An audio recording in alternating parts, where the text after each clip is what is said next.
ورقاب أزواجنا من النار ورقاب آبائنا وأزواجنا وذرياتنا من النار ورحمة الله وبركاته. يا أرحم الراحمين. إن الحمد لله نحمده ونستعينه ونستغفره. Sungguh segala puja dan puji hanya milik Allah Azza wa Jal.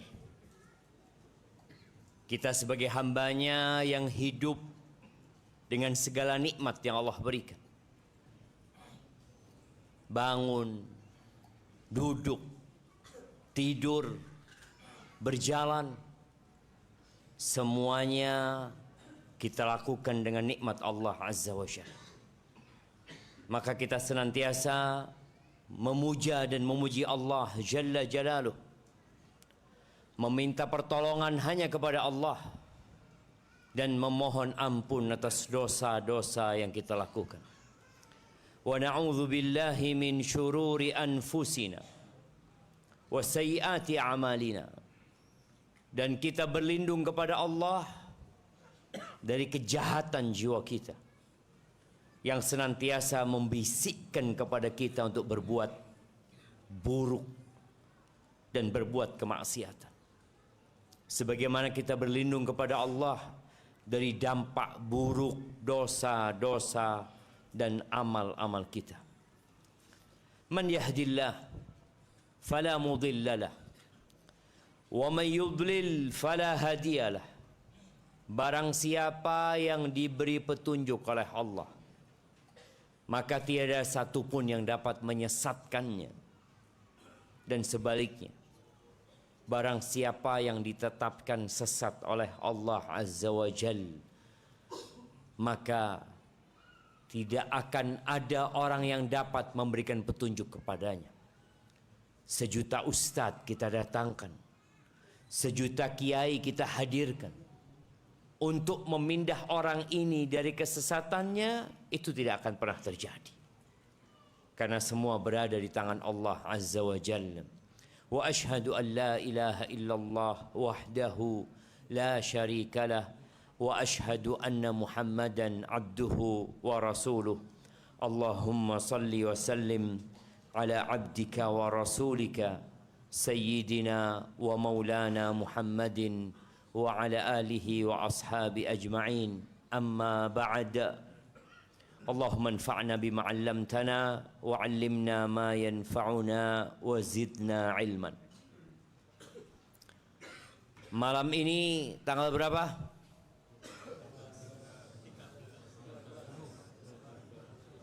13, 20, 22, 23, malam 23, malam 23 jam. Betul. Malam 22, 23. Masuk 23 kan?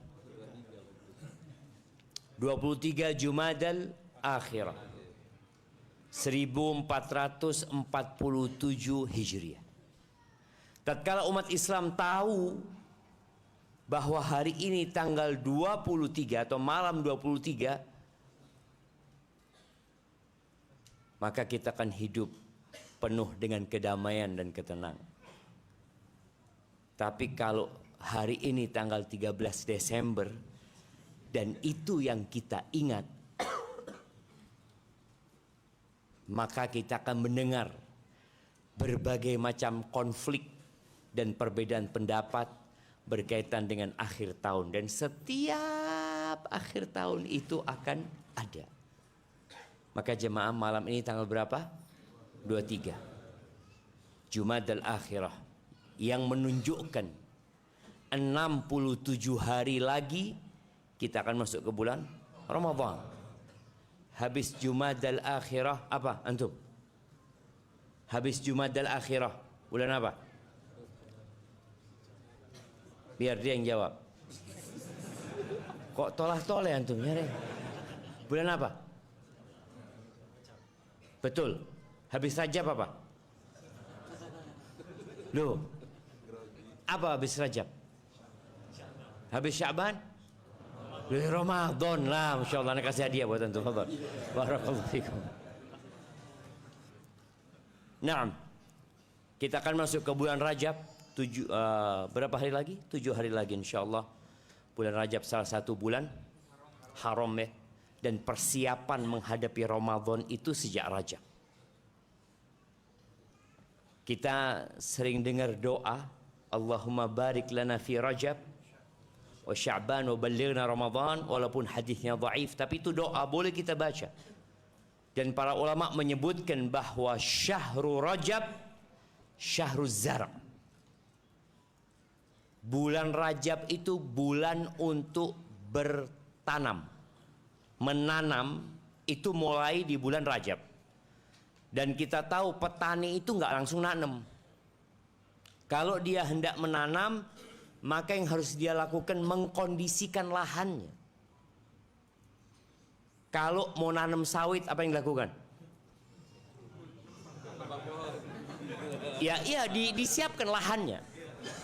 Kalau mau nanam jagung, apakah bisa nanam jagung dalam kondisi sawahnya berair? Nggak mungkin. Dikeringkan dulu.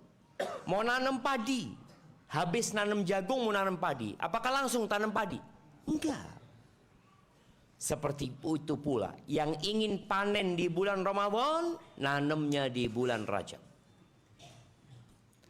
Tapi sebagian kita baru mulai nanam di bulan Ramadan itu sendiri. Orang panen kita masih nyirami. Selesai Ramadan, pohon kita belum berbuah. Orang semua pulang membawa hasil ya tanaman mereka, perjuangan mereka, tapi sebagian kita nggak dapat apa-apa. Maka tolong persiapkan untuk menghadapi bulan Ramadan sejak bulan Rajab lagi. Bulan Rajab depan hari lagi insya Allah. Jamaah rahimakumullah, apa tema kita hari ini? Dunia hanya sebentar. Sebentar. Tapi ternyata banyak yang lupa dengan sebentar itu. Buktinya orang membangun gedung itu agar kokoh tahan untuk ratusan tahun kadang-kala. Padahal sebentar engkau hidup. Kenapa repot-repot? Bangunan orang dulu itu bangunan orang yang tahu bahwasanya dunia cuma sebentar. Orang dulu bangun rumah dari apa? Gedek ya. Gedek bambu ya. Karena tahu ini berapa tahun ya, paling lumayan lama gedek itu jemaah. Berapa tahun bertahan? Berapa? Sampai 40-50 tahun jemaah. Gedek itu. Dan kalau gempa ya, paling gendengnya yang jatuh seperti itu. Dunia ini semakin tua. Tapi subhanallah, kenapa nak katakan semakin tua? Karena Nabi SAW ketika beliau diutus, beliau sudah menyampaikan, bu'ithu ana wassa'a kahatain. Beliau menyampaikan bahwa aku diutus bersama kiamat ini. Seperti ini kata Nabi SAW. Itu sudah 1446 tahun yang lalu. Beliau mengatakan itu. Maka semakin kesini, semakin tua. Dan kalau kita melihat orang tua, apa yang ada dalam bayangan kita? Mati hari ini. Siapa yang umur 90 tahun di sini? Anak kasih hadiah. Kalau ada orang umur 100 tahun, masuk koran jamaah. Masya Allah, diwawancarai. Masya Allah, 100 tahun. Tadi ana dapat potongan video penjual apa, umurnya 103. 103 Pak. Iya 103. Itu heboh jemaah. Karena memang umurnya umat Nabi Muhammad SAW berapa? 60 sampai 70. Wa aqalluhum man yajuzu dzalik. Sedikit yang lewat dari 70 itu sedikit. Namun ternyata ketika umur dunia semakin tua, dia semakin menggoda. Bayangin zaman bapak-bapak kita dulu. Orang yang punya sepeda motor itu sedikit. Zaman embah kita. Kalau cerita orang tua ana di Jember dulu yang punya mobil cuma 5 orang. Itu top.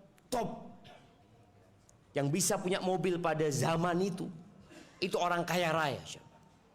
Sekarang siapa yang nggak bisa punya mobil? Ya masih banyak, Ustaz. Iya, tapi kita lihat hampir semua rumah ada motor. 1, 2 motornya. Rumahnya orang bagus-bagus. Dulu orang itu rumahnya pakai tegel. Masih tegel, itu orang kaya. Kalau tegelnya sudah teraso. Ada yang tahu tegel teraso antum jamaah? Ya orang dulu tuh. Oh ini orang soge ini, Masya Allah. Berubah kemudian jadi keramik. Orang kalau rumahnya keramik dulu, Masya Allah. Orang kaya. Kemudian keramik ditinggalkan. Ganti granit. Granit, oh kalau granit baru orang kaya. Sekarang granit di atasnya lagi marmer. Di atasnya marmer lagi kembali ke tegel zaman dulu. Antum lihat orang-orang itu. Betul, kembali. Ya Allah, dunia seperti itu. Fasilitas semakin memudahkan. Anak ingat ya, ketika anak kuliah di Madinah, nggak pernah anak naik pesawat kecuali dari Jakarta ke Madinah. Kenapa? Di zaman itu tahun 97, 98 yang bisa naik pesawat hanya orang kaya aja.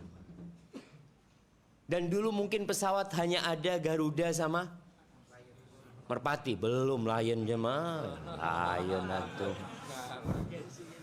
Iya, jadi Garuda sama Merpati kalau nggak salah dulu itu jemaah. Ono buruk. Oh dari zaman Nabi kalau buruk. Iya, ada orang tua buruk ada berarti tahu. Nah, hanya orang kayak sekarang kuli bangunan naik pesawat. Iya cuma. Kuli iya naik pesawat. Kenapa? Karena semakin mudah, fasilitas itu semakin mudah. Dulu orang yang punya televisi di zaman ana waktu kecil itu hanya beberapa orang. Dan itu orang kaya. Biasanya orang kampung itu hari Ahad kumpul nonton di rumahnya orang itu. Sekarang semua ada di tangannya. Dan itu yang membuat kita lupa kalau dunia ini hanya sebentar. Kita akhirnya jadi lalai. Di surat Fatir ayat 5, Allah Azza wa Jal memanggil umat manusia. Ya ayyuhan nas, wahai umat manusia. Inna wa'dallahi haqq. Sesungguhnya janji Allah itu benar. Apa janji Allah? Janji Allah kalian akan mati. Dunia ini akan hancur. Lalu kalian akan dibangkitkan. Dan kalian akan mendapatkan balasan dari apa yang kalian kerjakan. Inna wa'dallahi haq. Fala taghurrannakumul hayatud dunya. Kalian jangan terpedaya, jangan tertipu dengan kehidupan dunia ini. Jangan. Kita bisa melihat kondisi saudara-saudara kita di Sumatera. Kita nggak perlu berangkat ke sana. Kita melihat live kadangkala video yang memotret atau merekam kejadian rumah yang dibangun bertahun-tahun sama orang. Jembatan yang dibangun oleh pemerintah puluhan miliar biayanya coba. Mobil impian manusia itu hilang hanyut semua. Apa yang ada dalam pikiran manusia? Menyelamatkan rumahnya? Enggak. Dia tinggal rumahnya. Dia melihat bagaimana rumahnya itu runtuh. Masyarakat melihat bagaimana jembatan yang menyambung antara dua kota itu hanyut. Mereka melihat dan tidak mampu berbuat apa-apa. Jangan tertipu dengan kehidupan dunia. Engkau memiliki harta yang banyak, memiliki rumah yang mewah, nggak ada nilainya sebenarnya. Engkau sebentar di sini. Maka jangan tertipu dengan kehidupan dunia yang penuh dengan hal-hal yang mempesona. Dia cuma sebentar, nggak lama. Dan orang yang berakal itu, dia akan selalu menghitung mana yang harus ana prioritaskan. Ana di Surabaya cuma 10 hari. Ana di Jember 10 tahun. Kira-kira yang antum persiapkan mana? Untuk 10 tahun apa 10 hari? 10 tahun. Ana 10 hari ana mau beli rumah di Surabaya. Gaya apa tuh mobil? 10 dino. Jember lah 10 tahun. Oh iya betul. Tapi ada orang yang beli rumah di mana? Di 10 hari, di 10 tahun nggak punya rumah dia. Itu orang-orang yang tertipu dengan kehidupan dunia. Dia sibuk membangun yang hanya sebentar, yang untuk waktu yang lama lupa untuk membangunnya.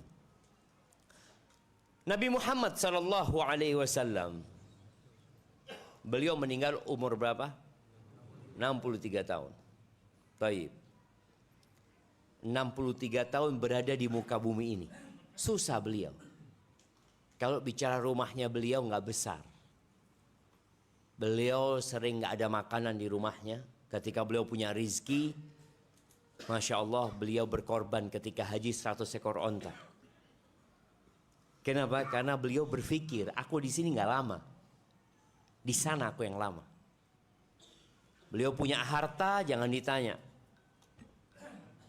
Beliau nggak banyak menyimpan harta, kecuali yang digunakan untuk nafkah keluarganya karena kewajiban, atau uang yang disimpan untuk melunasi hutang. Kalau kita masuk ke rumah Nabi SAW tidak banyak perabotan. Ya ada tempat tidur, memang itu dibutuhkan. Ada mungkin piring, gelas, panci yang memang dibutuhkan. Tapi sebagian kita rumahnya isinya kadang-kala barang-barang yang kurang berguna. Dia memikirkan itu. Nabi SAW 63 tahun. Sekarang beliau di alam barzakh. Hidup penuh dengan kenikmatan. Berapa tahun? Siapa yang mau jawab? Nah. Baik. 1436. Kapan meninggal Nabi Muhammad SAW? Oh. 11 Hijriah. Ahsanta, Masya Allah. Kasihkan hadiah buat beliau. Nah. Barakallahu fikum. Iya. Beliau dikuburnya 1436 tahun. Di muka bumi hanya 63 tahun. Maka orang yang cerdas, al-kayyis, man dana nafsahu wa amila lima ba'dal maut, adalah orang yang senantiasa melakukan evaluasi terhadap dirinya. Dia hitung-hitung, aku berapa lama tinggal di sini? Oh, seperti ini ya. Terus apa yang aku kerjakan? Apa yang aku siapkan? Dan dia berbuat untuk yang setelah kematian. Karena tahu di sana lama aku gitu loh. Bekalku harus banyak. Sedangkan di dunia, silahkan kita butuh ongkos hidup di dunia ini.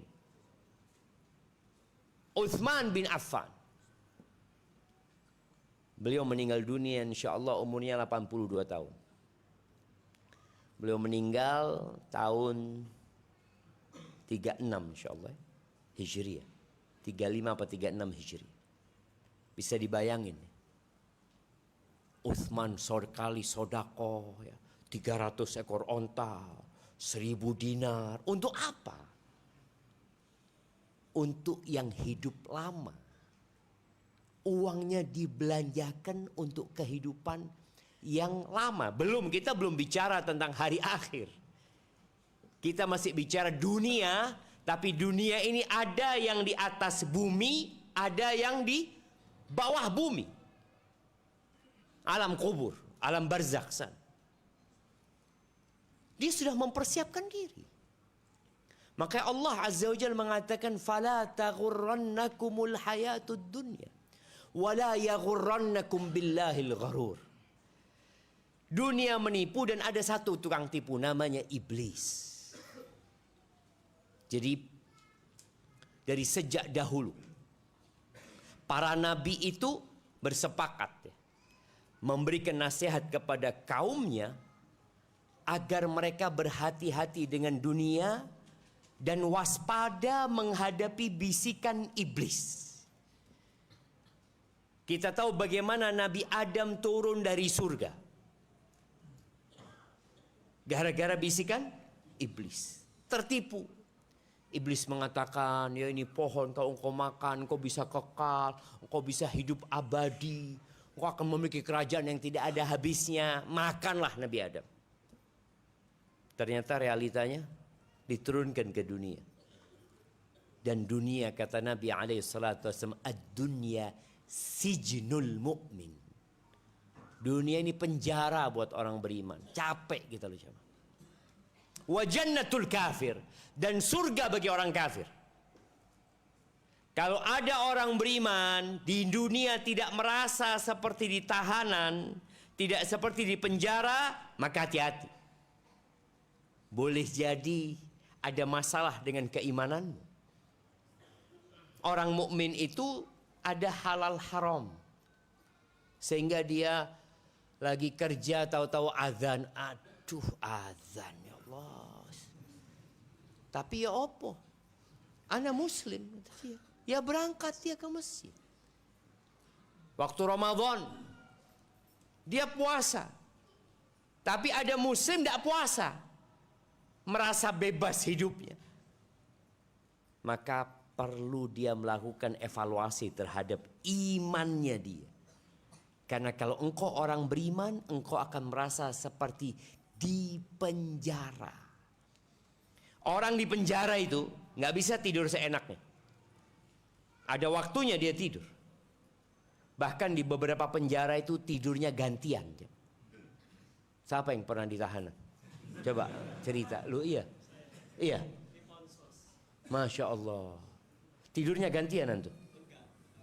Oh nggak sampai gantian. Anak kasih hadiah antum. Ada kawan cerita tidurnya gantian dia. Karena memang selnya itu sempit cuma. Oh Masya Allah. Nah, selnya sempit. Dan hadhihi dunya. Buat orang-orang beriman dunia itu adalah penjara. Wah surga buat orang-orang kafir. Jadi kalau untuk melihat orang kafir bebas hidupnya penuh dengan kenikmatan, ya memang kata Nabi SAW surga buat mereka. Pada suatu hari Nabi Muhammad SAW itu memegang kedua pundaknya Abdullah bin Umar, anaknya Umar bin Khattab radhiyallahu anhu. Dipegang lalu Nabi mengatakan, kun fid dunya ka'annaka gharibun au abiru sabil. Hiduplah engkau di dunia ini seperti orang asing. Orang asing itu kalau di negeri kita namanya WNA. Kalau orang Indonesia keluar negeri disebut apa? Jahat antum jamaah. Jadi kalau orang Indonesia keluar negeri disebut TKI. Kalau orang asing ke tempat kita disebut WNA. Kenapa orang Indonesia kalau keluar negeri nggak disebut WNA? Ini perlu dipikirkan bersama ini. Iya. Ya disebut WNA. WNA itu yang ada di negeri kita umpamanya. Mereka hidupnya penuh dengan keterbatasan. Kadang-kadang nggak boleh punya rumah. Atau mungkin aturannya nanti berubah. Dia nggak boleh punya rumah, dia nggak boleh punya usaha. Kalaupun usaha harus bersama warga penduduk Indonesia, WNI seperti itu. Jadi WNI itu akan selalu berpikir, aku tidak lama hidup di sini. WNI. Atau kalau bicara TKI lah, kita bicara yang pernah jadi TKI, angkat tangan. Mosok dah ono mah. Dah anak kasih hadiah. Nah, yang pernah jadi TKI ya, kerja di luar negeri maksudnya. Dia pernah kerja di luar negeri. Oh, banyak. Terima kasih kan hadiah. Ke belakang sana monggo. Berapa lama antum di sana? 2 tahun. Kenapa kok pulang? Kenapa? Ibu sakit. Allahu Akbar. Kalau ibu antum tidak sakit, antum akan tetap di sana. Tidak mau pulang ke Indonesia antum. Ah, ini bahaya. Kayak gitu, tidak mau pulang. Yang bahaya itu ketika WNA tidak mau pulang, nanti dideportasi antum. Karena memang dia bukan penduduk sana gitu. Nabi alaihi salatu wasallam menyebutkan kun fid dunya ka'annaka gharib. Engkau hiduplah di dunia seperti WNA tadi, yang siap dideportasi. Yang dia berpikir enggak, aku di sini enggak lama ya. Ketika Anda berjumpa dengan teman-teman yang kerja di Malaysia, yang kerja di Arab Saudi atau di Oman, di mana-mana ya, mereka jadi tenaga kerja di sana. Mereka berpikir aku mau pulang. Enggak beli rumah antum di sini. Loh, Ustaz, Ana bukan penduduk sini, Ustaz. Ana penduduk Indonesia, alhamdulillah. Ana sudah beli tanah, Ana sudah bangun rumah. Kenapa? Karena Ana akan pulang ke sana. Dan seperti itu seorang muslim. Ini minimal ya. Kalau kepingin selamat, jadilah seperti orang asing. Au abiru sabil. Atau ada yang lebih baik. Menjadi abiru sabil. Abiru sabil itu ya orang yang transit. Musafir yang lewat. Kalau tadi kan memang menetap, tapi bukan warga negara. Kalau yang ini musafir lah. Seperti contohnya yang berangkat umroh. Atau berangkat umroh masih panjang jamaah. Orang yang transit. Kalau antum mau ke Mekah, naik pesawat Singapura Airlines. Transit di Singapura. Kira-kira di Singapura antum akan beli rumah? Mobil? Kalau ada orang transit beli mobil, apa kata teman-temannya? Nggak waras. Oh, enggak Ustaz, lama transit anak Ustaz, 12 jam. Beli mobil antum. Iya Ustaz, ada fulusnya. Terus nanti antum berangkat ke Mekah, ya nanti tinggal. Nggak waras. Kebanyakan kita tidak waras. Sahih. Seharusnya kita punya mobil di sana. Kalau bicara di Singapura 12 jam, di Mekah berapa jam? Di Mekah insya Allah 72 jam. Oke. Di Madinah 72 jam. Seharusnya beli mobil buat di Mekah, di Madinah. Waras enggak kalau ada jemaah umroh? Turun, pesawat langsung ke showroom. Beli mobil. Ya. Kata sohib-sohibnya, berapa hari antum di sini? 72 jam. Beli mobil antum. Kan nyewa bisa. Kan ada rental mobil. Enggak. Ana mau beli. Supaya jadi milik ana. Berapa lama antum memiliki? Ya enggak lama sih, 72 jam. Setelah itu pulang ke Indonesia. Dan kita akan pulang menuju kepada Allah Azza wa Jalla. Semua yang kita telah beli, semua yang kita merasa memilikinya, kita akan tinggalkan. Selama-lamanya, nggak akan balik kan? Nggak akan balik. Dan kita melihat bapak kita yang meninggal nggak balik ya. Mbah kita nggak balik. Loh ya apa sih? Bapak ini, rumahnya itu atas sama bapak masih. Seharusnya bapak balik. Tidak ada. Mobil, BPKB, namanya bapak.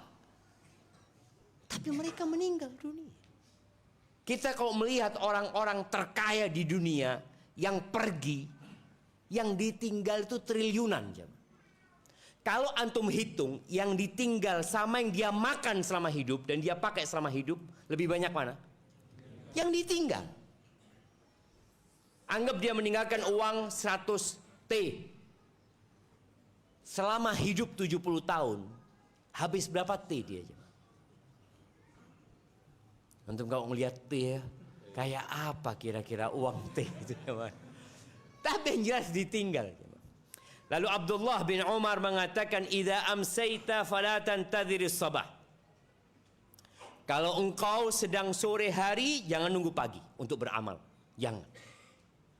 Jadi kalau antum mau bantu saudara-saudara kita yang di Sumatera, antum terbetik malam ini, besok aku akan transfer. Jangan nunggu besok. Transferan sekarang. Kecuali kita memang nggak mungkin transfer sekarang, harus hari Senin Ustaz. Kalau hari Senin ya sudah, insya Allah niatnya tertulis. Karena kita nggak tahu apakah kita akan sampai hari Senin.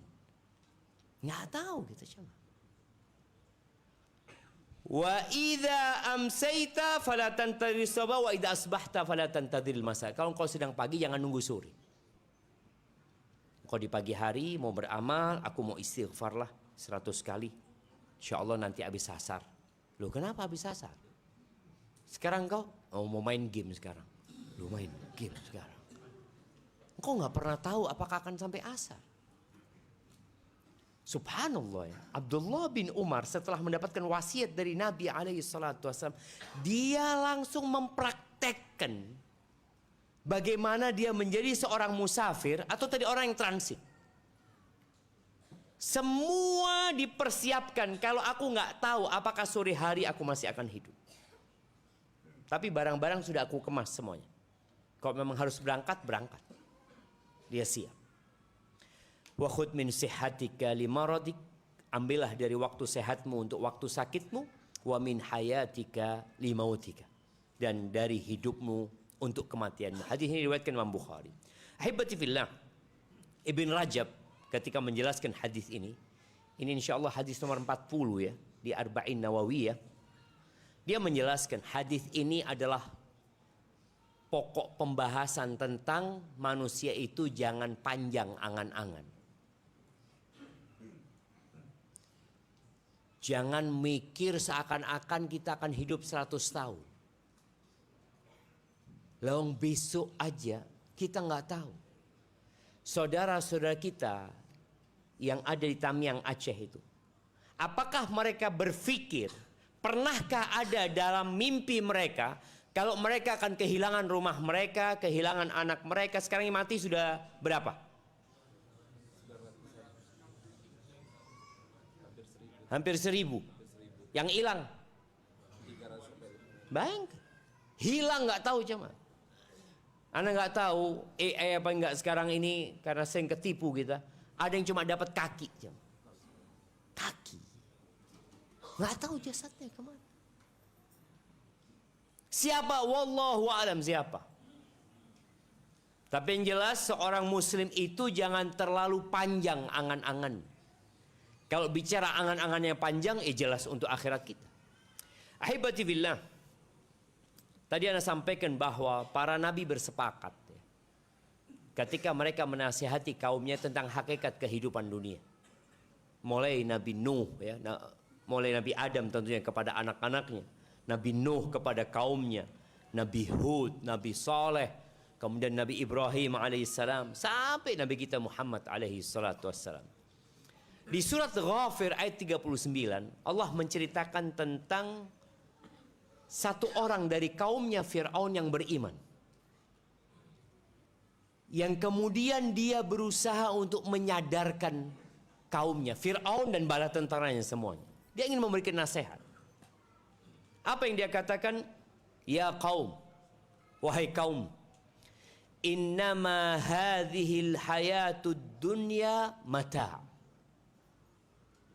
Sesungguhnya kehidupan dunia ini tidak lain hanya kesenangan yang sebentar.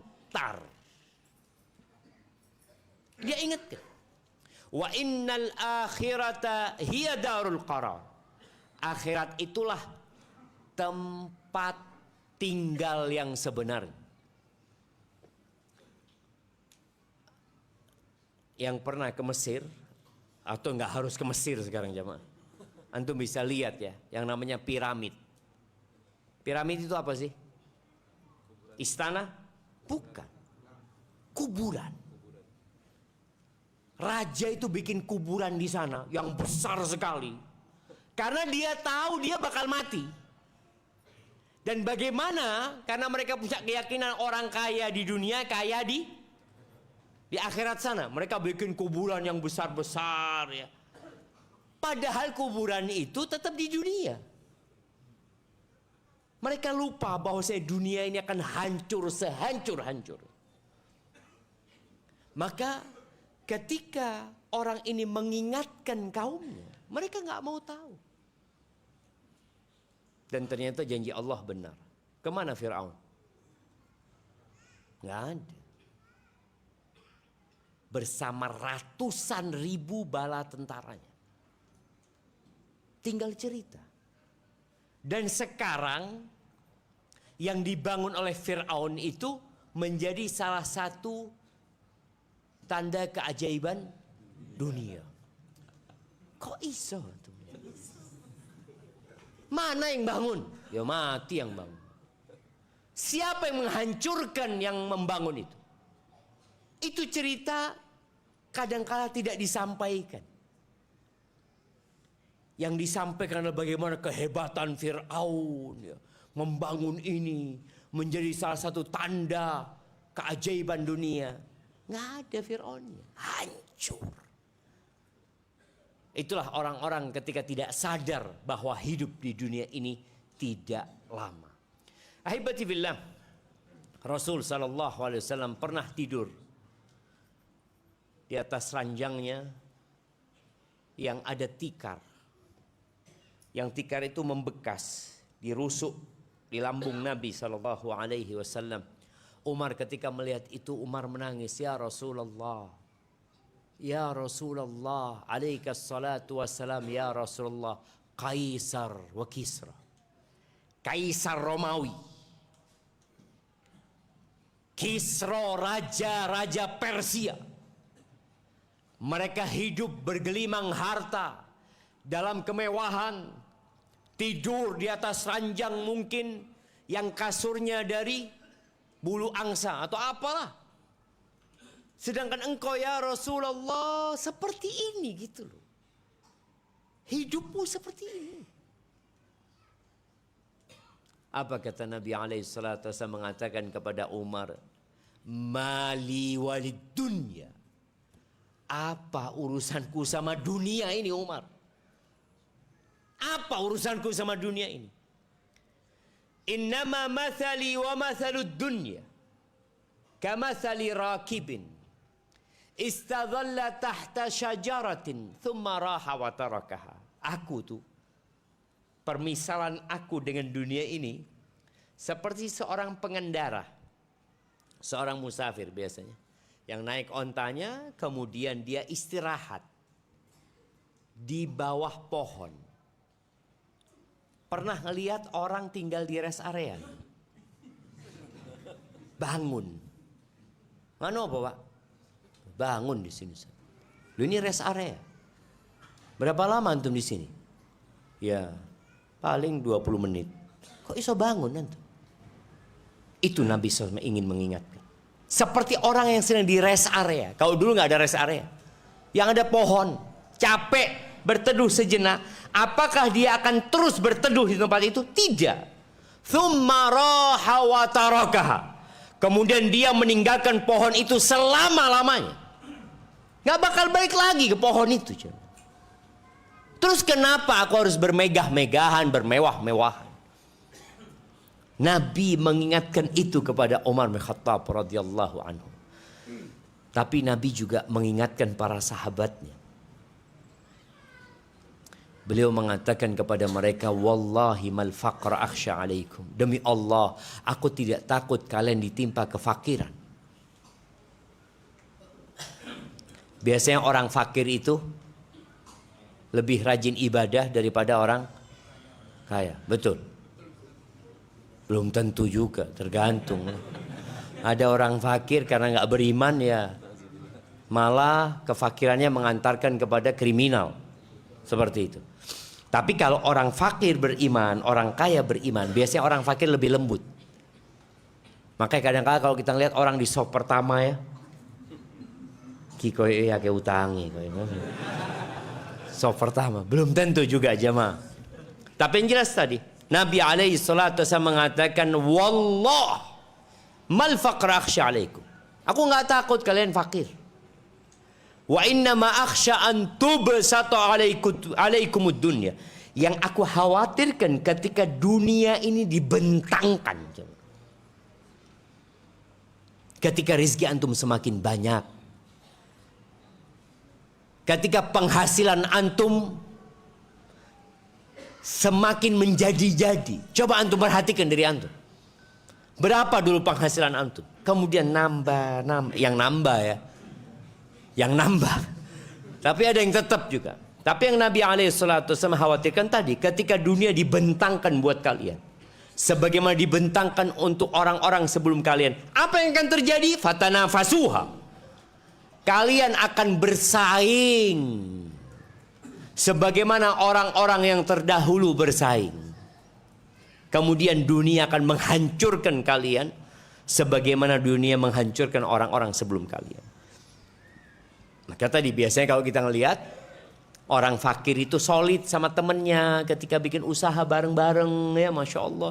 Tapi ketika Allah bukakan rizkinya, jadi lupa. Isa al-Masih alaihissalam, Nabi Isa alaihissalam pernah berkata kepada para muridnya. Apa kata Nabi Isa? U'buruha wa la ta'muruha fala tattakhiduha qararan. Kata Nabi Isa alaihissalam, kalian seberangi aja ya. Kalian seberangi. Artinya dunia ini kalian seberangi. Nggak perlu kalian sibuk membangunnya. Dan jangan jadikan dunia tempat tinggal. Bagaimana tidak menjadikan dunia tempat tinggal? Tadi antum pakai buat antum secukupnya, sisanya kirim. Transfer. Transfer kemana? Ya ke tempat tinggal kita. Terserah antum. Yang jelas tempat yang abadi itu ada dua. Namanya satu surga, satu neraka. Kemudian Nabi Isa juga pernah mengatakan, Man dzalladzi yabni ala maujil bahri daran. Siapa sih orang yang membangun rumah di atas ombak? Siapa? Nggak ada seharusnya. Fatilkumud dunya. Itulah dunia. Fala tattakhiduha qararan. Tadi jangan jadikan tempat tinggal buat kita. Pernah ada orang berziarah ke rumahnya sahabat Nabi Abu Dzar radhiyallahu taala anhu. Ketika masuk rumah, biasalah tamu itu kalau masuk rumah apa yang dia lihat? Ya lihat rumahnya. Oh Masya Allah bagus ya lukisannya. Lukisan harga berapa M? M-an ternyata lukisan itu. Orang menghargai sesuatu yang sebenarnya akan ditinggalkan. Lihat kursinya, lihat sofanya. Ini orang masuk ke rumahnya Abu Dzar, langsung tanya, Aina mata'ukum? Mana perabotan kalian? Mana perabotannya? Kok enggak ada gitu? Inna lana baitan nuwajjih ilaihim.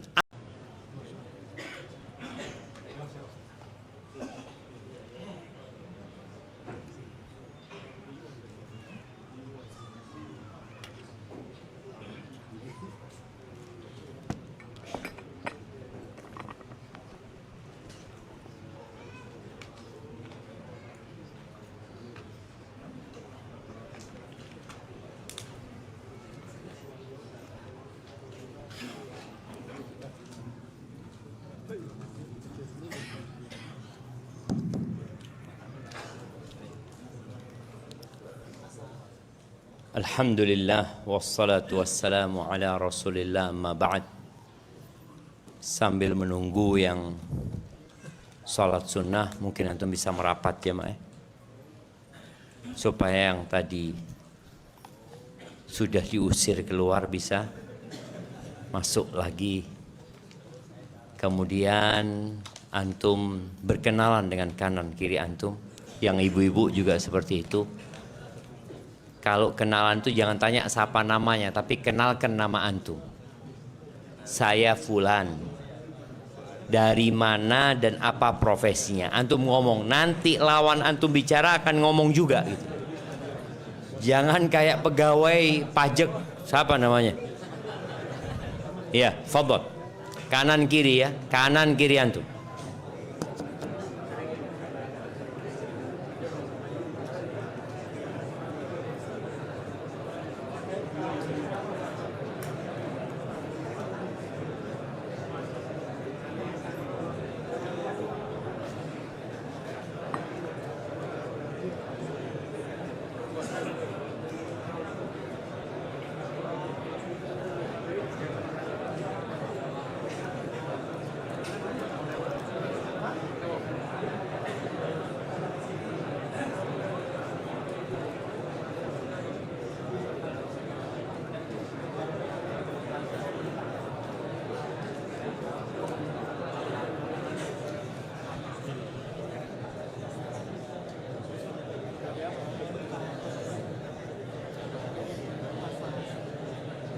Nah, sudah semua.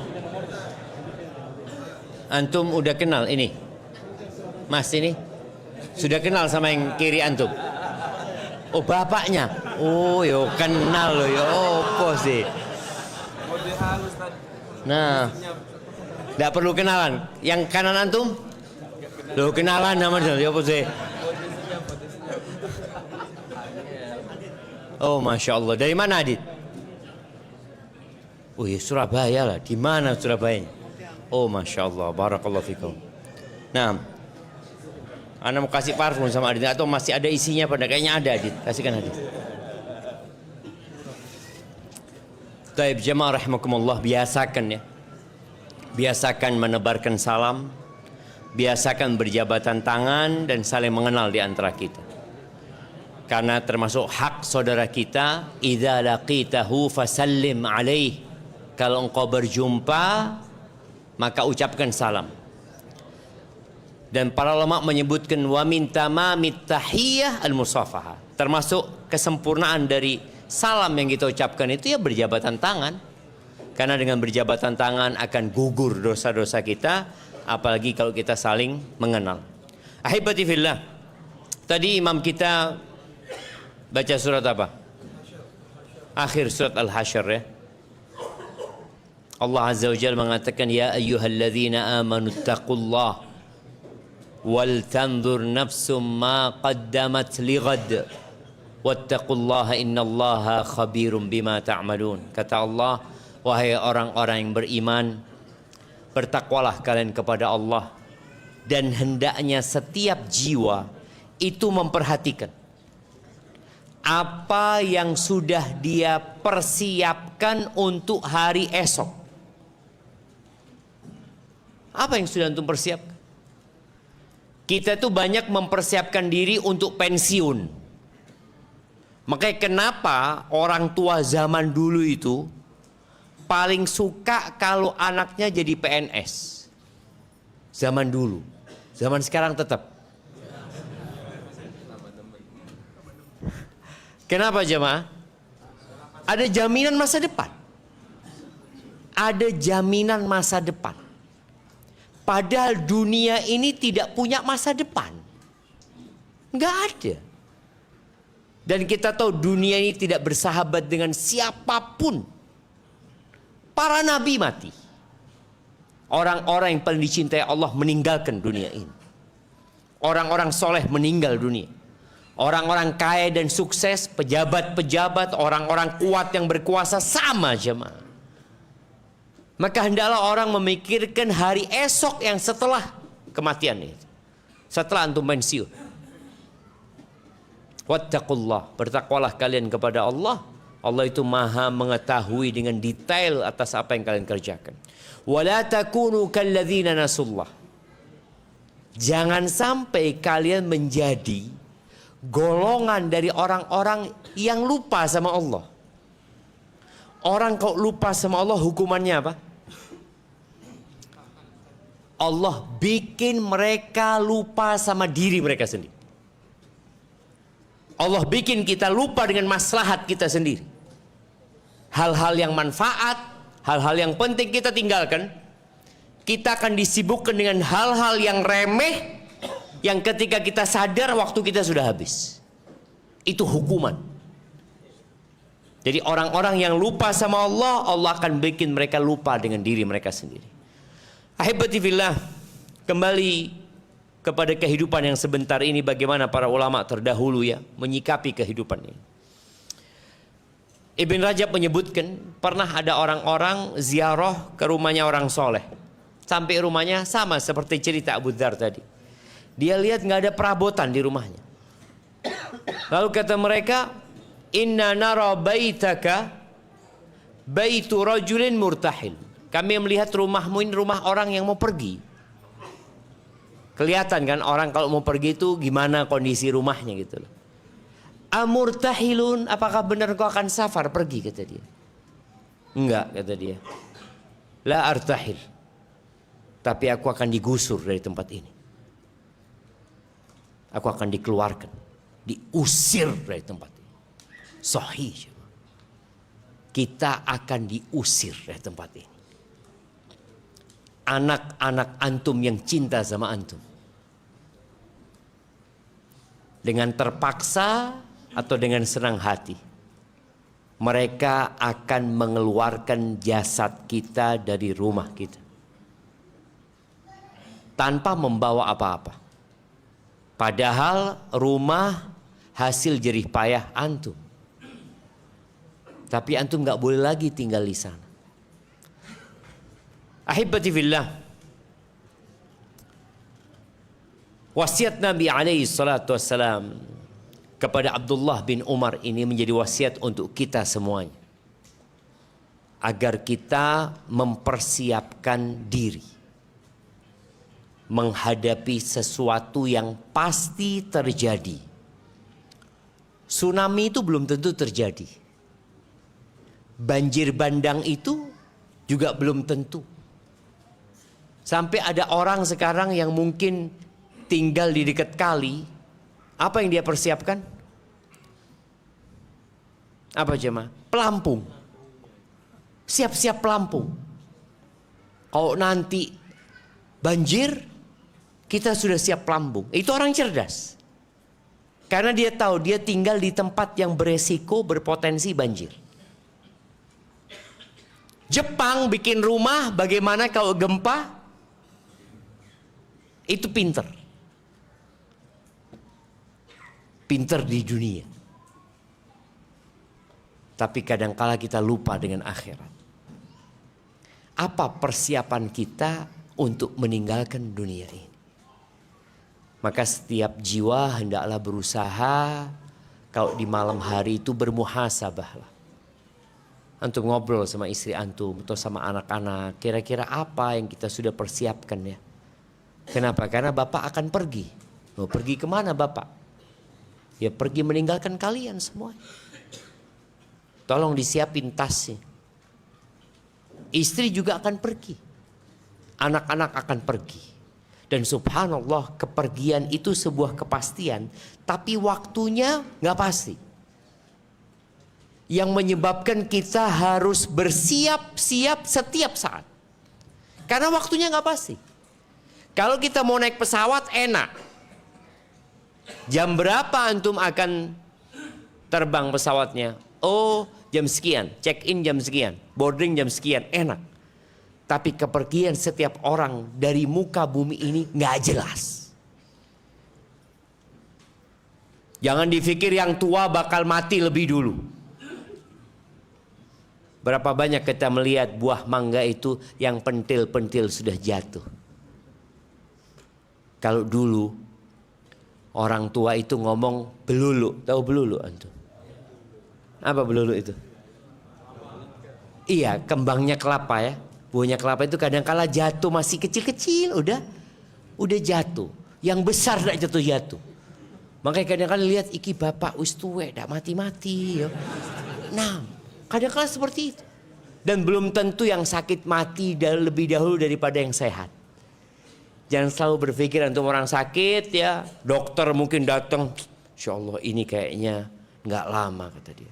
Tahu besok dokternya mati. Sahih jemaah. Ada kejadian seperti itu.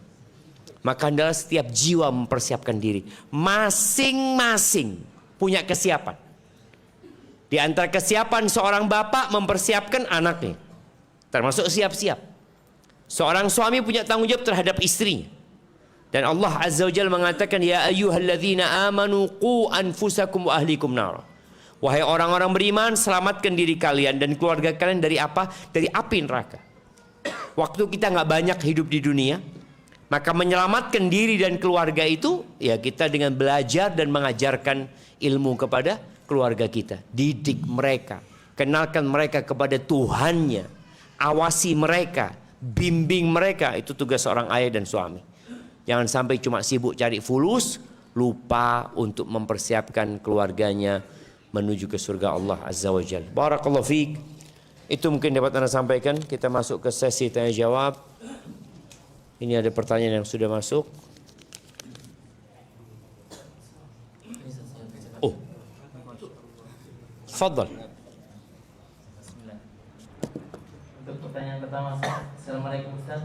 Waalaikumsalam. Afwan Ustaz, Ana mau tanya bagaimanakah hukumnya jika kita, ini akhwat yang bertanya Ustaz, selesai haidnya, kondisi saat safar atau saat di kendaraan atau saat di kantor, apakah kita tetap mandi atau bersuci atau bagaimana? Jika memang kita tetap harus bersuci, bagaimana jika situasi atau kondisi atau tempatnya tidak memungkinkan? Semisal begini Ustaz, selesai haid saat habis duhur, sedangkan baru pulang kantor jam 4 sore. Jazakumullah khair Ustaz jawabannya. Ya mandi. Wajib mandi jangan. Tidak memungkinkan Ustaz. Cari masjid terdekat. Jadi memang kita itu memandang mandi itu harus pakai air yang banyak jemaah. Sehingga berpikir tidak mungkin pakai satu timba ini Ustaz, kurang Ustaz. Cukup. Jadi insya Allah tadi seorang muslim itu diperintahkan oleh Allah untuk bertakwa sesuai kemampuannya. Nabi alaihi salatu wassalam beliau mandi dengan air satu sok. Satu sok itu kira-kira ya 2,5 liter lah. 2,5 liter. Bisa. Jadi kalau nggak ada air beli air apa? Nggak harus Aqua lah. Apa saja mereknya.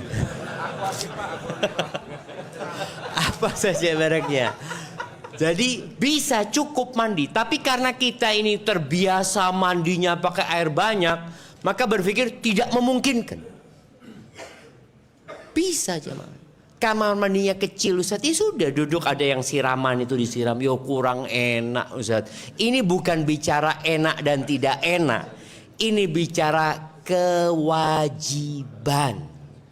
Laksanakan kewajiban itu. Perkara nanti di rumah mau mandi lagi silahkan. Syaratnya mandi wajib itu yang penting basah semuanya. Nggak harus pakai sabun Ustaz, nggak harus gitu loh. Nggak enak Ustaz lengket ya, nggak enak lagi. Yang penting laksanakan kewajiban. Airnya suci, pokoknya basah dikit-dikit dan subhanallah tadi. Nabi alaihissalatu wassalam mandi dengan satu sok dan itu cukup. Oh kan Nabi pendek rambutnya. Nabi alaihissalatu wassalam dikepang 2 kadang-kala jemaah. Rambutnya SAW. Panjang rambut Nabi sallallahu alaihi wasallam gitu loh. Maka tolong jangan kemudian menunda ketika masih memungkinkan. Kecuali memang ada sholat yang bisa dijamak, dia niatkan jamak karena kondisinya tidak memungkinkan, lain lagi. Tapi yang jelas ketika ada kemungkinan dia bisa melakukan itu, harus mandi. Mau di kantor, mau safar, umpamanya safar, bisa nggak mandi di toilet pesawat? Oh, kalau itu nggak bisa kayaknya Ustaz. Iya, kalau itu nggak bisa, ya sudah nanti bisa dijama. Apalagi musafir memang punya rukhsah untuk qasar dan jamak tadi. Hadza wallahu a'lam bissawab. Nah.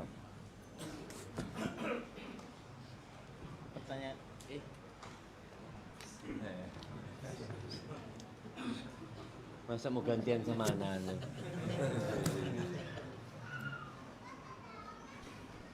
Pertanyaan berikutnya, Ustaz. Bismillah, semoga Allah menjaga antum dan keluarga antum. Ustaz, secara dunia saya kalah telak dengan teman-teman. Namun saya merasa beruntung karena hidayah saya tentang halal haram. Mohon nasihat Ustaz supaya anak tidak terkena ilusi dunia yang menipu. Iya jemaah, kalau bicara kalah telak, ini perlu diluruskan dulu. Allah Azza wa Jalla mengatakan, "Wala tu'jibka amwaluhum wala auladum." Kamu jangan takjub ya sama harta mereka, sama anak-anak mereka. Kenapa? Innama yuridullahu liyu'adzibahum biha fil hayatid dunya. Yang antum anggap kalah telak itu boleh jadi Allah hendak mengazab mereka dengan harta dan anak-anak mereka dalam kehidupan dunia. Wa tazhaqa anfusuhum wa hum kafirun. Dan akhirnya mereka akan mati dalam kondisi kafir nanti. Ketika Qarun keluar dari rumahnya dengan segala kemewahannya.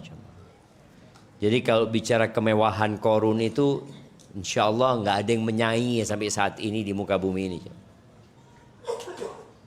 Orang sekarang mungkin pakai barang-barang mewah yang harganya dibuat-buat sehingga jadi mahal. Padahal secara bahan baku ya nggak mahal. Cuma karena ada mereknya kemudian jadi mahal.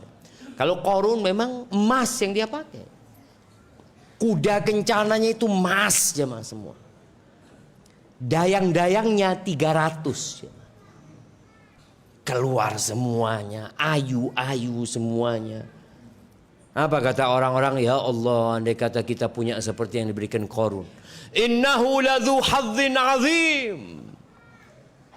Qarun benar-benar punya keberuntungan yang besar. Nah, ini bahasanya kalah telak itu. Waduh, kalah be Qarun itu kan. Kan kalah, benar-benar kalah sudah jemaah. Mereka kepingin kalau bisa jadi seperti Qarun. Dan biasanya kita seperti itu. Kalau kita di jalan ya, tahu-tahu ada mobil yang ceper-ceper lewat, ceret. Kita lihat, ya Allah, seneng urip wong iki. Kita berpikir seperti itu. Naik motor Harley, biasanya rombongan kan. Kita berhenti kepingin ngeliatin, iki piro iki. Iki piro. Terus kita menginginkan dunia. Udah dikasih nasihat tuh kaumnya Qarun. Sawabullahu khair liman aman. Pahala dari Allah lebih baik dari semua yang ada di Qarun itu. Akhirnya besoknya Qarun dibenamkan sama Allah ke dalam bumi, baru mereka sadar. Baru mereka sadar, sudah enggak kepingin kayak Qarun mereka. Maka tugas kita ketika merasa tadi secara ekonomi kita di bawah kawan-kawan kita, apa perintah Nabi SAW? Lihatlah kepada yang di bawah kalian. Jadi orang kaya, orang sukses itu baru akan nikmat hidupnya kalau dia melihat kepada yang di bawahnya. Tapi kalau dia tetap melihat kepada yang di atasnya, walaupun sudah top, orang paling kaya sak Surabaya. Siapa sekarang? Siapa jemaah? Kirangan ya? Kirangan. Kirangan. Iya. Itu Kirangan. Kalau melihat kepada Kirangan yang lainnya, yang lebih kaya dari dia, apakah dia akan senang hidupnya? Nggak bakalan. Tidak bakalan. Makanya Nabi SAW mengatakan, la ba'sa bil ghina. Nggak apa-apa kaya itu, nggak apa-apa. Liman ittaqa. Tapi syaratnya dia bertakwa. Walakinna sihhata khairun minal ghina. Tapi kesehatan itu lebih baik daripada kekayaan. Buat orang yang bertakwa. Garis bawahi, kesehatan itu lebih baik daripada kekayaan. Apa gunanya antum? Punya duit 10 T, tapi di atas kursi roda. Apa manfaatnya? Punya pesawat pribadi, tapi nggak pernah bisa nyetir, nggak pernah bisa naik. Kenapa? Karena nggak mau kemana-mana juga. Dia stroke. Lihat jemaah. Maka tadi lihatlah kepada yang di bawahmu. Tapi bukan berarti seorang muslim itu nggak boleh kaya. Nabi alaihissalam sudah nyampaikan tadi. Dan beliau menyampaikan kepada para sahabat satu kiat untuk jadi orang kaya. Satu aja. Antum insya Allah akan jadi orang paling kaya se-Indonesia. Apa kata Nabi alaihissalam? Irda bima qasamallahu lak takun aghnan nas. Ridholah engkau dengan apa yang Allah berikan kepadamu, engkau akan jadi orang paling kaya se-dunia. Antum datang pakai motor Mio 2002.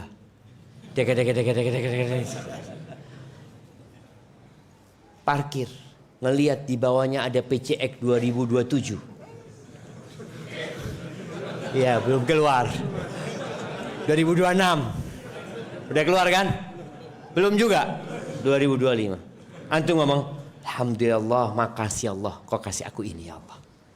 Makasih Allah. Syukron ya Allah. Antum akan jadi orang kaya. Tapi kalau antum punya PCX 2025, terus tahu-tahu parkir di sebelahnya, apa yang lebih mahal dari PCX? Enggak lah, Harley jarang keluar Harley itu ya maaf.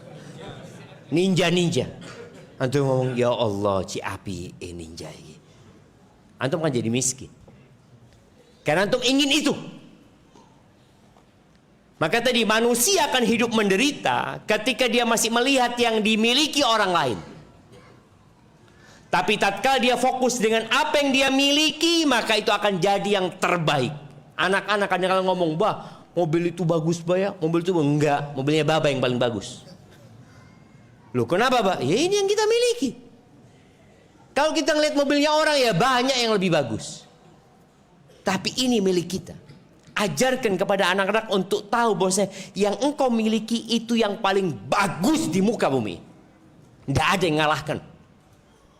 Tadi Mio 2002 dengan PCX 2025 mana yang lebih bagus? Yang punya Mio itu yang paling bagus buat dia. Yang punya PCX itu yang paling bagus buat dia. Makanya ketika antum naik motor yang ya anggap menurut antum sangat sederhana sekali, antum lihat ada orang yang nggak punya, lihat kepada yang di bawah antum. Maka insya Allah dengan cara itu antum akan menjadi orang paling kaya sedunia jemaah. Barakallahu fikum. Nah, yang nanya tadi siapa? Maksudnya dari bapak mungkin? Oh, iya. Monggo ini hadiahnya Pak. yang besar lah. Yang besar. Iyalah.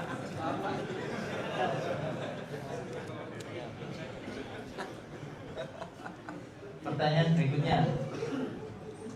Ana seorang guru, namun akhir-akhir ini ana futur dan tidak ingin jadi guru di sekolah. Karena tahu gaji guru itu sangat kecil dan pekerjaannya sangat banyak.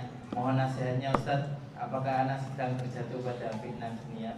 Tunggu. Ini gara-gara ada fulus ini jadi anak nggak dengerin ini. Apa? Diulangi lagi Bapak yang nggak mau jadi guru itu. Anak seorang guru Ustaz, Oke. namun akhir-akhir ini anak futur dan tidak ingin menjadi guru di sekolah. Kenapa? Gajinya Karena kecil. tahu gaji guru kecil dan Oke, pekerjaannya sangat banyak. Mohon Allahu nasihatnya Akbar. Ustaz, apakah anak sedang terjatuh pada fitnah dunia? Iya, saya juga guru jemaah ya. Kalau gajinya kecil itu nggak semua guru sebenarnya. Tapi memang guru itu pahlawan tanpa tanda jasa. Iya. Ketika seorang ingin menghancurkan sebuah peradaban, salah satu yang akan dihancurkan adalah pendidikan. Dan cara menghancurkan pendidikan itu adalah dengan menurunkan harkat martabatnya seorang guru. Guru nggak dihargai, digaji kecil, padahal dia sedang membangun manusia. Gaji guru itu kadang-kala lebih besar gaji kuli bangunan.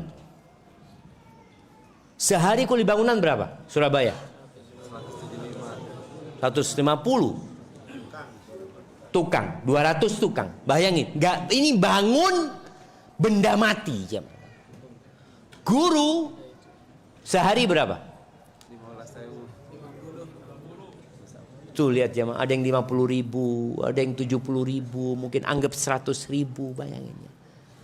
Kenapa lebih banyak gaji yang membangun benda mati, sedangkan yang membangun manusia yang bakal memimpin negeri ini itu digaji seperti itu?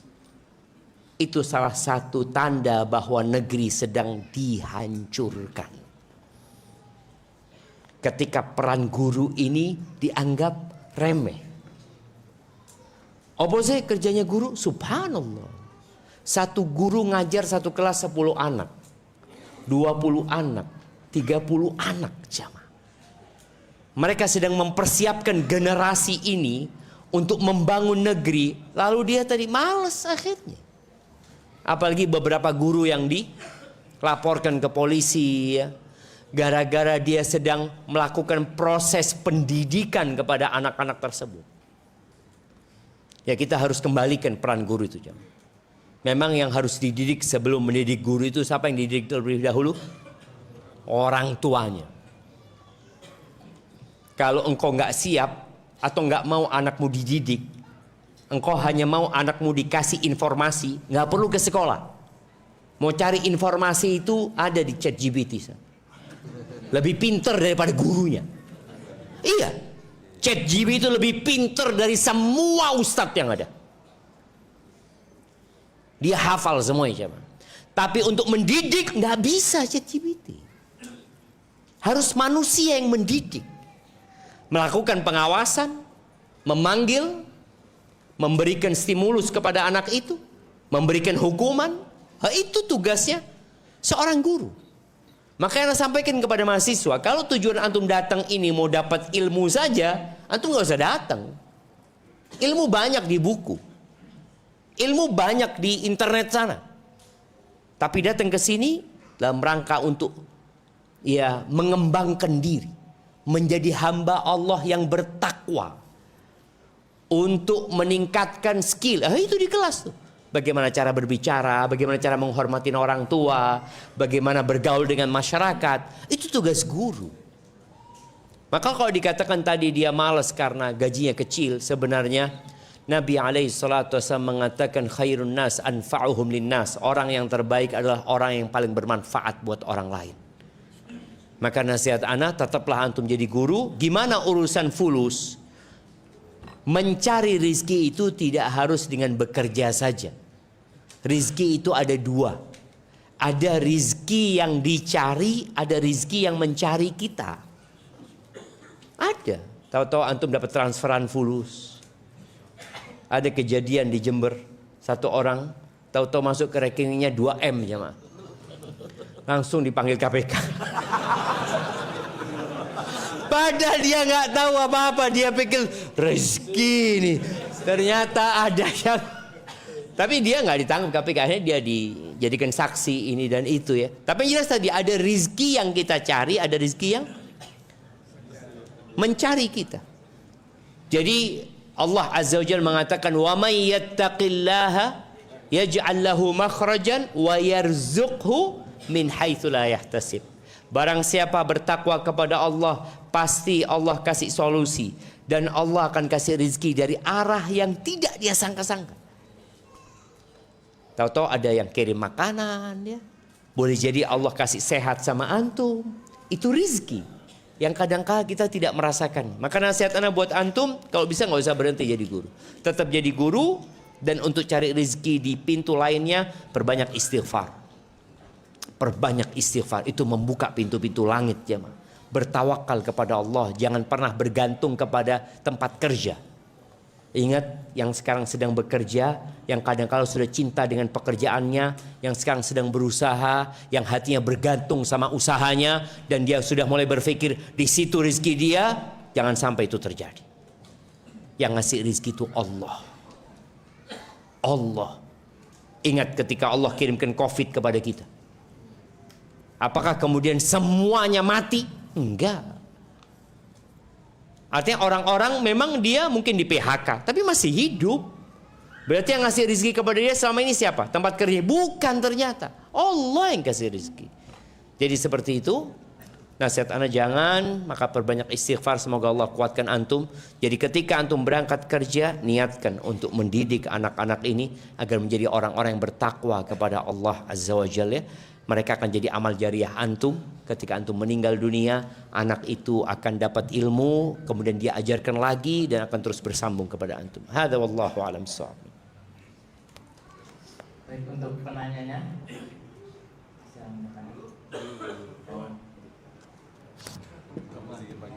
Yang menanyakan tadi, yang jadi guru tadi.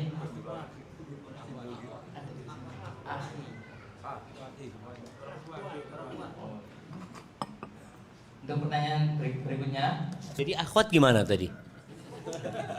Kalau akhwat nanti bisa diambil Di panitia hadiahnya. Oke, siap. Hadiahnya anak kasih fulus lagi nih. Masya Allah, sama buku 2. Ya. pertanyaan terakhir Ustaz. Oke, siap. Assalamualaikum Ustaz. Waalaikumsalam. Alhamdulillah, anak kesini bersama ibu anak. Anak berusaha bakti kepada beliau dengan mendekatkan beliau ke taman ilmu, kepada majelis ilmu di usia senja beliau. Namun bapak anak sudah wafat. Yang ingin anak tanyakan, apa saja yang bisa anak kirimkan kepada bapak anak sebagai bakti anak dan agar bapak anak bahagia. Masya Allah jamaah ya. Tadi ada orang yang sudah pergi, meninggalkan dunia ini. Istrinya ditinggal, anaknya ditinggal, rumahnya ditinggal, karena waktu dia sudah habis. Apa yang harus kita lakukan? Kalau orang hidup maka persiapkan untuk kematian tadi. Tapi udah mati nih ayah. Yang pertama yang bisa antum lakukan adalah mendoakan. Maka jamaah yang masih hidup, di antara aset yang perlu kita perbanyak adalah anak-anak soleh. Idza mata ibnu Adam, kalau mati anaknya manusia itu putus amalnya kecuali 3. Yang pertama, sedekah jariyah. Tadi usahakan memiliki sedekah jariyah. Paling tidak bangun masjid walaupun cuma 1 meter. Tidak harus antum punya uang banyak baru bisa bangun masjid. Kemudian ilmu yang bermanfaat. Yang ketiga, anak soleh yang mendoakan orang tuanya. Maka yang bisa dilakukan oleh penanya ini, perbanyak doa buat orang tuanya. 2 doanya. Pertama, doa memohonkan ampun buat orang tuanya. Kemudian yang kedua, doa untuk kebahagiaan secara umum. Agar Allah menjadikan ayah kita, orang tua kita di kuburnya itu terang benderang, luas kuburannya. Dijadikan kuburannya taman dari taman-taman surga. Kemudian yang kedua, selain doa tadi, kalau orang tua punya utang, lunasi utangnya. Usahakan anak ini walaupun nggak wajib ya. Bukan berarti ketika bapak meninggal otomatis utangnya jatuh ke anak, enggak. Tapi warisan nggak boleh dibagi kecuali utang sudah dilunasin. Tapi kalau orang tua nggak punya uang, meninggal dunia dan tidak meninggalkan harta tapi meninggalkan hutang, apakah anak wajib melunasi? Tidak. Tidak otomatis anaknya jadi berhutang, tidak gitu. Tapi di sini bentuk berbaktinya anak sama orang tua. Dia melunasi utang-utang orang tuanya. Kemudian yang ketiga yang bisa dilakukan adalah bersedekah atas nama orang tuanya. Apalagi kalau sedekah jariyah ya. Itu dianjurkan sama Nabi alaihi salatu wassalam. Kemudian yang keempat, menyambung hubungan baik dengan orang-orang yang dicintai orang tua kita. Dan ini pendidikan orang tua dulu sama orang tua sekarang berbeda jamaah. Maka tolong kita itu kalau ada tamu, anak-anak itu panggil semuanya. Apalagi yang jadi tamu adalah orang dekat kita. Panggil. Kasih tahu ini fulan, ini fulan, ini fulan. Karena Nabi SAW memerintahkan kepada kita untuk tidak memasukkan ke rumah kita kecuali orang-orang soleh gitu. Jadi jadi tamu usahakan orang-orang soleh. Maka anak-anak itu ketika tahu sama teman-teman bapaknya kemudian dia meninggal dunia, ketika bapaknya meninggal dunia maka sang anak akan terus berhubungan baik dengan kawan-kawan ya. Apalagi kalau kerabat. Karena Anda melihat beberapa kawan yang merantau. Anda tanya, umpamanya dia di Jakarta, dia dari Surabaya. Berapa tahun sekali pulang ke Surabaya? Udah lama nggak pulang Ustaz, karena bapak ibu sudah meninggal dunia. Biasanya kayak gitu. Taib, masa nggak ada paman, bibi, orang-orang yang dicintai oleh orang tua? Ya ada sih Ustaz gitu.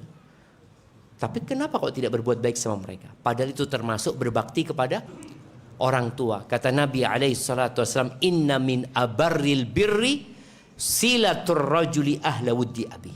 Termasuk puncak dari kebaktian anak kepada orang tuanya, dia berbuat baik kepada orang-orang yang dicintai orang tuanya. Abdullah bin Umar bin Khattab itu pernah memberikan seekor keledai dan sorban kepada orang Badui.